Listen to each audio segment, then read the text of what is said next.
여러분 반갑습니다. 문제풀이 먼저 하고 교과서 영상으로 넘어왔을 거라고 생각하고 시작하겠습니다. 자, 조선사의 병동에 우리 4개의 중단원이 있는데 넘어가서 우리 비변사 이야기 있었던 부분 있죠? 이 앞부분은 우리 다 공통적으로 나갔기 때문에 어디서부터 할 거냐면은 여기 이 대동법 나온 부분 잘 읽어보시고요. 붕당 정치가 변질됐다, 바뀌었다 이런 내용은 수행평가 때 다 했어요. 그 다음에 붕당 정치가 변화된 부분은 시점만 확인하시면 됩니다. 근데 이것도 여러분들이 잘 알고 있는 것 같더라고요.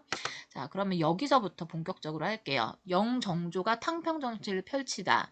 자, 두 훌륭한 임금님의 정책을 외울 건데 공통점과 차이점으로 구분지어서 우리가 문제풀이에서 벌써 해봤습니다. 그래서 밑줄을 치는 정도로 넘어갈 거예요. 자, 우리 연두색으로 먼저 영조 줄치고요. 노란색으로 탕평책 실시하였다. 그쵸? 근데 구체적으로 넘버링 해보면은 1번 서원을 대폭 정리했다. 그쵸? 왜? 붕당의 근거지로 역할을 했기 때문에 서원의 본래 기능이었던 제사와 교육의 기능을 넘어선 정치활동이 너무 과도해졌다. 그 다음에 관청에는 여러 붕당이 함께 근무해서 서로의 의견이 섞여 그리고 붕당의 그것을 통해서 붕당의 균형을 유지하려고 노력했다.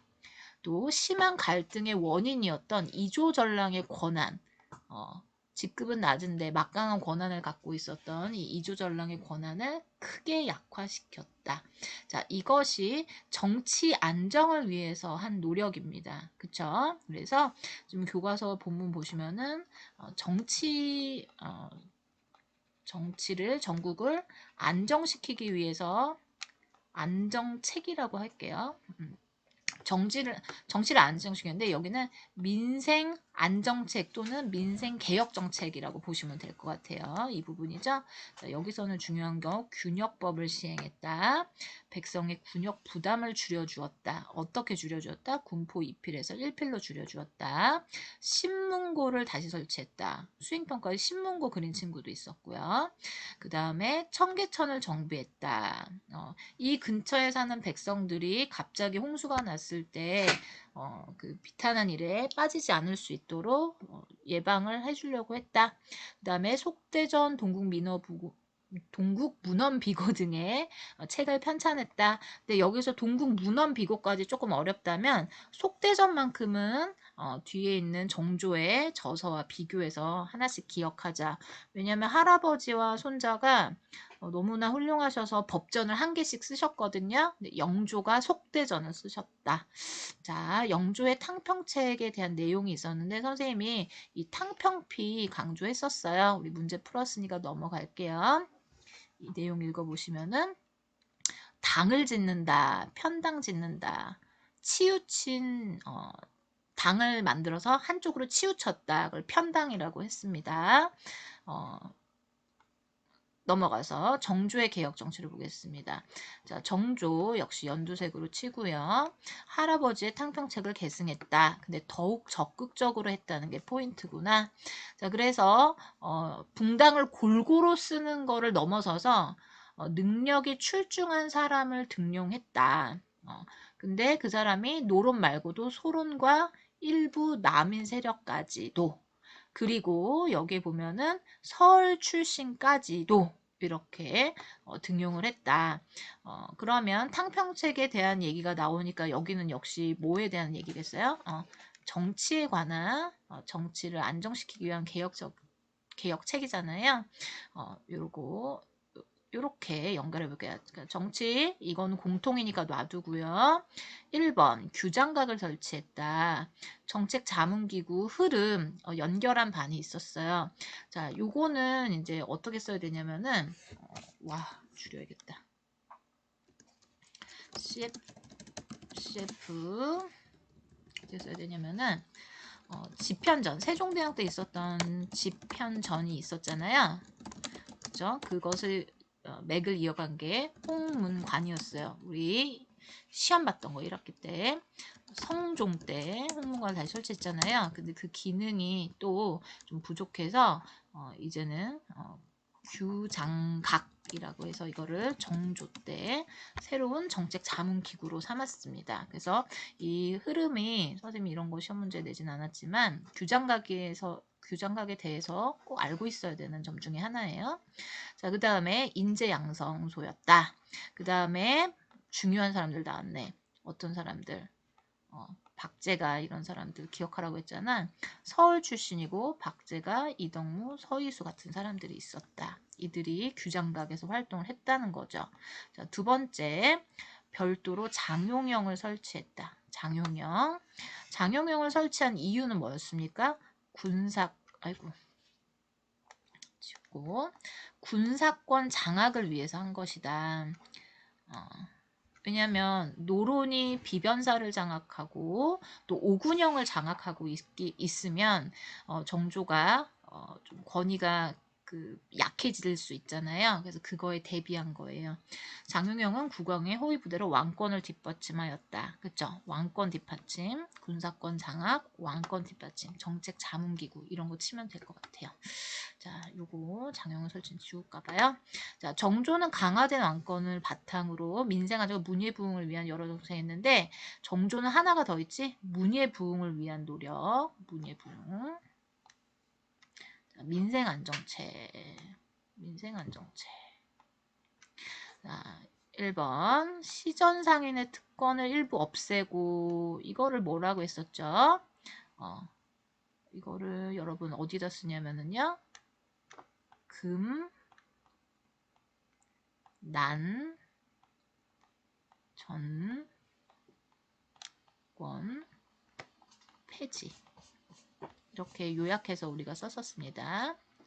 그 다음에 자유로운 상업활동을 보장하였다. 노비의 처우를 개혁하였다. 추노한 그 노비를 가혹하게 처벌하는 걸 금지했다. 그리고 대전 통편을 비롯한 수많은 책을 편찬했다. 자, 아까 영조는 속대전이고 정조는 대전 통편이다. 이렇게 했죠. 자, 규장각에 대한 글을 알 수 있는 정조실록의 내용을 보면 세손 때부터 책을 많이 구입했고 북경에서 또 구입을 했고 그다음에 홍문관하고 강화부 행궁 강화도에 있는 별도의 궁전에 보관돼 있던 거를 또 규장각으로 옮기고 서고를 또 지어가지고 중국 책들을 저장하고 이렇게 해서 총 3만여 권의 책을 이렇게 이제 비치를 해놓은 거예요. 그런 내용들 그 다음에 거기서 다양한 편찬 사업을 벌였다. 그래서 대전 통편, 왕조의 통치 규범, 동문 휘고 외교 문서, 그다음에 무예도보 통지. 지금 선생님은 여기서 표시는 안 했지만 방금 얘기했던 이 책들은 정말 유명한 책들입니다. 그래서 여러분들이 뭐 한능검 시험을 보거나 뭐 조금 더 어려운 한국사 시험을 본다고 했을 때 다 등장하는 그런 책들입니다. 자, 그 다음에 뭐 활자 주조도 했고 문예가 크게 부흥되었다. 르네상스라는 표현을 쓰기도 하고요. 자, 넘어가서 자, 정조의 개혁 정치의 끝은 저런 문예 부흥이 아니라 정점이라고 했죠. 최고에 있는 점이에요. 수원 화성 건설인데 개혁 정치를 뒷받침하기 위해서 일부러 새롭게 만든 겁니다. 그리고 과학기술을 활용했다라는 점. 그래서 어떻게 됐다? 공사 기간이 단축되고 경비가 절감되었다. 이 당시에 사실 이제 뭐 환경이 갑자기 좀뭐 소빙기가 왔다든지 뭐 이런 식으로 좀 먹고 살기 어려웠다 이런 얘기를 하는데요. 그 시기는 전화가고 있었는데 이 경비가 절감했다라는 거는 되게 중요한 거죠. 정약용의 거중기를 활용해서 자 사도세자의 묘를 수원으로 이장하고 신도시를 건설한 것이다. 그런데 이제 여기로 옮기지 못하고 이런 개혁 도시에서 뭔가 새롭게 뭘 펼치셔야 되는데 그러지 못하고 이제 돌아가셨기 때문에 우리 본문도 여기서 마무리가 되는 겁니다. 자, 탕평책에도 불구하고 붕당 정치의 폐해가 일시적으로 완화되는 것에 그치고 말았다고 했어요. 즉 영조와 정조가 살아있을 때는 이러한 탕평책이 작동을 하는 것처럼 보였지만 영조가 죽고 또 정조가 죽고 나서는 여전히 노론 세력이 강성했기 때문에 의존할 수밖에 없었고 또 그 노론 세력 중에서도 왕의 외척 가문이 이제 아주 강력한 세력으로 등장했기 때문에 어, 이로 인해 이제 세도 정치로 연결이 된다라고 보시면 될 것 같아요. 화살표 세도 정치. 외척이 나왔으니까 이렇게 적겠습니다. 자, 정조가 백성들의 이야기를 어떻게 들었다? 여기 상언 격쟁이란 말 있죠? 이거는 그냥 선생님이 수업 시간에 얘기는 안 했잖아요. 근데 이런 말도 있다. 여기 꽹가리를 치면서 격하게 징징징징 울리는 거 격쟁. 그다음에 상언은 말씀 언자잖아. 글로 써서 편지를 보내는 거야. 자, 넘어갑니다. 자, 세도 정치. 정조의 뒤를 이어 순조가 어린 나이로 왕위에 오르게 됐어요. 우리 순조는 기억하죠? 그래서 여기 순조만 표시를 하겠습니다. 왕권이 약화되고 일단 왜? 왕이 너무 어리니까. 그다음에 외척을 비롯한 소수의 가문의 권력을 장악할 수밖에 없다. 이것도 이해되실 거예요. 그 중에 순조의 외척인 안동 김씨가 권력을 독점하면서 본격적으로 시도되었다. 자, 원래의 뜻은 세상에 펴야 할 바른 도리라는 뜻인데 19세기 들어서는 19세기가 지금 1801년부터잖아요. 아까 1800년도부터잖아요. 1년이 아니고 유력한 가문의 중심 인물이 정치를 주도하는 한자가 바뀌었습니다. 여기에 있는 세자는 세력할 때 세자거든요. 여기에 있는 세자는 세상 세자고 자 그래서 헌종과 철종 때까지 3대 60여 년간의 유력 가문이 등장했다. 안동김씨 말고도 그 사이에 풍양조씨도 있었다. 자 그들은 어떻게 했냐? 비변사와 주요 관직을 차지했고 국정은 좌지우지되었다. 그 결과 붕당 정치가 사라졌다. 자, 붕당 정치가 사라졌다라는 의미는 선생님 뭐라고 했죠? 일당 독재다라고 했죠. 이 말은 적지는 않을게요. 하지만 사라졌다는 의미를 꼭 기억하셔야 됩니다. 자, 당연히 정치 기강이 문란해졌겠죠. 세도 가문은 다른 정치 세력을 조정해서 내쫓았고 권력을 이용하여 벼슬을 사고 팔아 부를 쌓았다. 자, 권력을 이용하여 벼슬을 사고 팔아 부를 쌓았다. 이걸 뭐라고 합니까? 매관매직이라고 하죠. 우리 문제에서도 봤으니까 요 정도는 꼭 상식으로 압시다. 매관, 매직. 자, 또 비정기적인 과거를 빈번하게 시행하여. 자, 비정기적인 과거는 정말 인재를 뽑아서 쓸만한 일이 있고 그들을 이제 등용시킬 관직이 있어야 이제 시행을 하는 건데 비정기적 자주자주 해서 가까운 사람들을 합격시키려고 자주 시행하는 거잖아요. 그러니까 과거 시험에도 비리가 있었다고 볼 수 있겠죠. 매관매직과 과거 시험에 부정을 저질렀다. 자, 이렇게 관리가 된 이들은 향리와 결탁하여 농민들을 가혹하게 수탈했다. 자, 이렇게 관리가 된 이들은 뭐냐면은 뇌물을 많이 바친 사람들이야. 이해되니? 내가 바친 뇌물보다 더 많은 돈을 이득을 다시 되찾기 위해서 농민들을 수탈한 겁니다.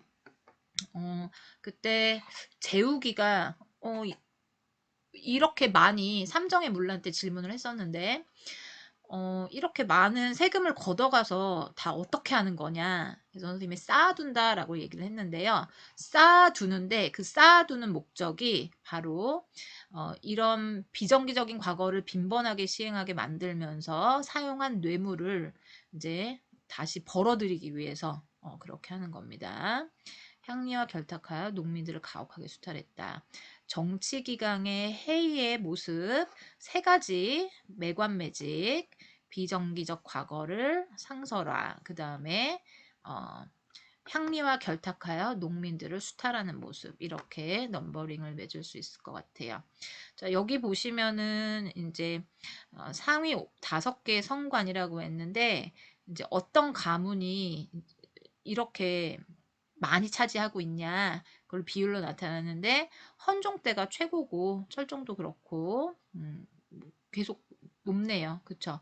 100%에서 3분의 1 거의 반에 해당하는 44%니까 네 그렇습니다. 여기 보시면 하위 관료들의 고위 관료에 대한 비판과 견제, 이조전랑 같은 사람들이 고위 관료에 대한 비판과 견제라는 것이 3사의 역할이었죠. 사헌부, 사관원들의 역할이었는데 영조가 이조전랑의 권한을 약화시킨 거는 이런 세도 가문이 편하게 활동하라고 그런 게 아니었는데 요렇게 돼버렸어요. 그런 걸 할 수 없게 돼버린 거죠. 자, 그래서 정책 논의에 참여하지도 못하고 실무 중심의 행정 기능만 수행하게 되었다. 하위 관료들은 그냥 기능적인 일들만 하게 되었다. 그리고 과거를 아무리 합격해도 똑똑해도 세도 가문 출신이 아니면 그게 불가능했다. 자, 그래서 정부의 모든 논의는 세도 가문을 거치지 않고서는 왕에게 올라갈 수 없다. 이게 문제입니다. 이들이 왕의 눈을 가리고 이렇게 되면 정치가 제대로 올바르게 될 수가 없겠죠. 그래서 내용을 조금 자세히 봤습니다. 안동김 씨, 풍양조 씨만 있는 게 아니라 대구서 씨와 연안이 씨, 반남박 씨들이 있습니다. 나중에 우리 근대화 흥선대원군 이후에 여기 있는 서 씨나 이 씨, 박 씨들이 많이 등장할 거예요. 자, 다음 페이지로 넘어가겠습니다. 암행어사의 파견과 활약했는데요. 중종 때부터 고종 때까지라고 나와 있죠. 근데 이제 비정기적으로 파견했는데 점차 자주 이렇게 보내줄 수밖에 없대요. 파견되는 횟수가 점차 줄어들었다라고 했죠. 여기 많아질 수도 있지만 파견 자체를 그냥 하지 않고 내버려 두는 거죠. 또 신분이 노출이 돼서 제 기능을 못하게 만들기도 하고요. 또 수령의 비리를 적발하라고 보냈더니 오히려 결탁하는 경우도 있다. 이렇게 선생님이 수업 시간 설명할 땐 간단하게만 얘기했었습니다. 마패, 유척 이런 거는 그냥 참고로만 알아두세요. 자, 여기까지 하고 다음 영상에서 공부하세요.